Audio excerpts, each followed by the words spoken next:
Bir gece kendisine bazı ayetlerimizi gösterelim diye kulunu Mescid-i Haram'dan çevresini mübarek kıldığımız Mescid-i Aksa'ya götüren Allah tüm eksikliklerden münezzehtir. O gerçekten her şeyi işitmekte ve görmektedir. İsra suresi 1. ayet. Yüce Allah'ın kimi peygamberlerine ve bazı kutsal kitaplarına ev sahipliği yapan, etrafının mübarek kılınması ile yeryüzünün en mümtaz beldelerinden biridir Kudüs. Müslümanların ilk kıblesi ve peygamberimizin oradan miraca çıkarak şereflendiği kutsal bir beldedir Kudüs. Kudüs, Müslümanlar için sadece bir toprak parçası değildir. Bizzat Yüce Allah'ın mübarek kıldığı bir beldedir. Peygamberlerden bir miras, Hazreti Ömer'den, Selahaddin Eyyubi'den bir emanettir. İşte bu kutsal ve mübarek beldemiz zalim Siyonistlerin işgali altındadır. Ve bir asra yakın Habis-ur işgal şebekesi tarafından zehirlenmektedir. Kudüs, Siyonistlerin elinde inlemekte ve Darüsselam yurdu adeta dar-ı zulüm ve dar-ı katliam yeri haline gelmiştir.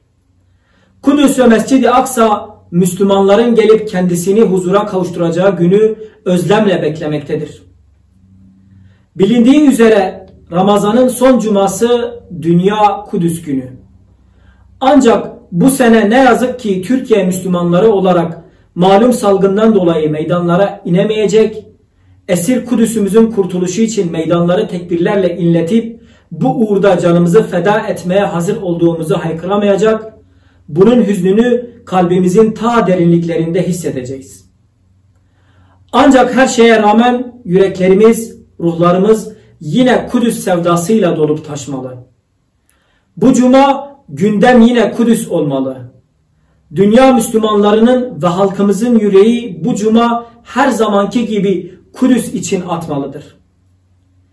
Ey dünya Müslümanları, ey ümmetin alimleri, aydınları, yöneticileri, hep beraber ümmetin namus ve izzetine sahip çıkalım. Kudüs'ün kurtuluşu için birleşip vahdet ipine sarılalım. Ey Kudüs için mücadele veren yiğit, aziz kardeşlerimiz, Allah size güç kuvvet versin. Attığınızı isabet ettirsin. Korkunuzu zalimlerin kalbine bir ok gibi saplasın.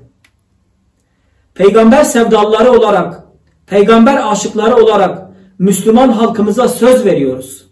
Şanı yüce peygamberimizin mübarek topraklarından miraca yükseldiği Kudüs'ün esaretine rıza göstermeyeceğiz.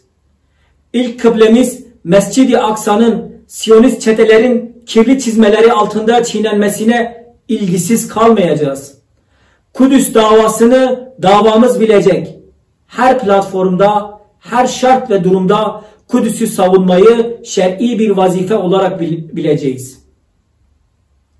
Bu vesileyle peygamber sevdalıları olarak Kudüs'ün kurtuluşu için canlarımızı vermeye, her türlü bedeli ödemeye hazır olduğumuzu bir kere daha ilan ediyoruz.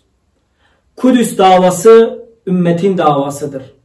Kudüs iman ve izzet davasıdır. Kudüs ümmetin namusudur. Ümmet olarak, dünya Müslümanları olarak namusumuzu kurtarmak ise boynumuzun borcudur. İşgalci terör şebekesinin yok olacağı ve Kudüs'ün kurtuluş muştusunun yürekleri coşturacağı güzel günlere kavuşma dileğiyle İslam ümmetinin Dünya Kudüs günü mübarek olsun.